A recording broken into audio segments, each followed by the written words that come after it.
Angie's piercing scream shattered the fragile calm. I rushed to her aid, pounding on the restroom door in a frantic bid to reach her. "Angie, what's wrong?" I cried, my heart hammering in my chest as silence greeted my desperate pleas. With trembling hands, we forced the door open, only to be met with a scene of unimaginable horror. It was Friday the 13th of December, 1985. As a junior at the local college, I reveled in the comfort of my close-knit group of friends, especially on Friday nights, our sanctuary after the grueling lectures and assignments of the week.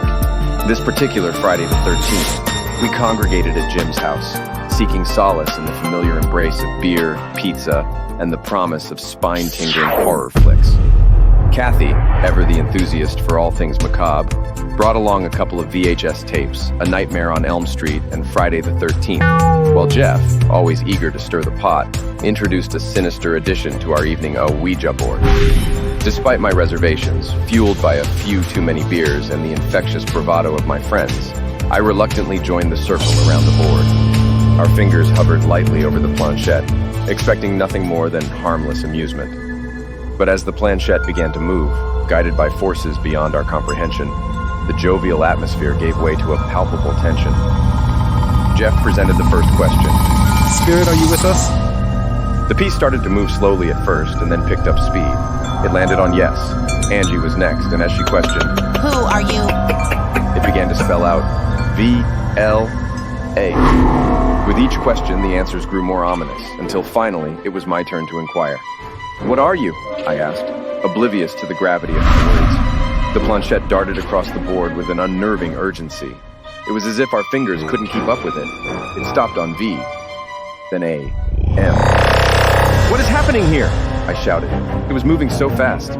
I swear we had all taken our hands off, and it continued spelling out a word that froze me to the core. Vampire. "Enough!"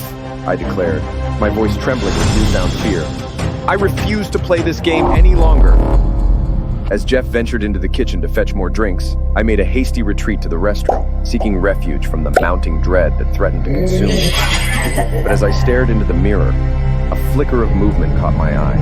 A fleeting glimpse of another face lurking in the depths of the glass before vanishing without a trace. Angie was next in line for the restroom.